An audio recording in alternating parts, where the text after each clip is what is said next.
Hi friends, welcome to my channel. ఇది మా కొత్త ఛానల్. మేము మా అమ్మమ్మ వాళ్ళ ఊరికి వచ్చాము. ఊరి పేరు ఇంజిమూరు. మేము ఒక చిన్న గార్డెన్ కొనుక్కున్నాము. మాకు ఇది మేము ఎక్కువగా బజార్లో కొనుక్కోము. ఇదిగోండి, కొత్తిమీర, వంకాయ చెట్లు అవన్నీ ఉన్నాయి ఫ్రెండ్స్. మనకు కావాల్సిన చెట్లు. మాకు మామిడి చెట్లు కూడా ఉన్నాయి ఫ్రెండ్స్. అయిపోయింది ఫ్రెండ్స్, చూసారా ఫ్రెండ్స్? అదిగోండి మా ఇల్లు.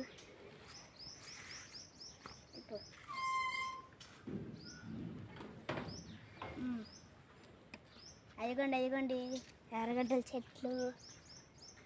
ఇవ్వండి, ఇవన్నీ చెట్లే. మనకు కావాల్సిన చెట్లు ఎలా ఉంటాయి. ఇదిగోండి వంకాయలు దొరింది, అట్టకాయ చూసారా? వంకాయలు అన్నీ ఇక్కడే కాస్తున్నాయి ఫ్రెండ్స్. ఇదిగోండి కొత్తిమీర చెట్లు, చిన్ని చెట్లు బాగున్నాయి కదా ఫ్రెండ్స్. మా దగ్గర అల్లం చెట్లు కూడా ఉన్నాయి, అవి వేరే దగ్గర పెట్టినాం. ఎంతో బాగున్నాయి కదా ఫ్రెండ్స్. చూడండి ఫ్రెండ్స్, ఇవన్నీ మనకు అవసరమైన చెట్లే ఫ్రెండ్స్. ఇదిగోండి ఫ్రెండ్స్. సరే, బాయ్ ఫ్రెండ్స్.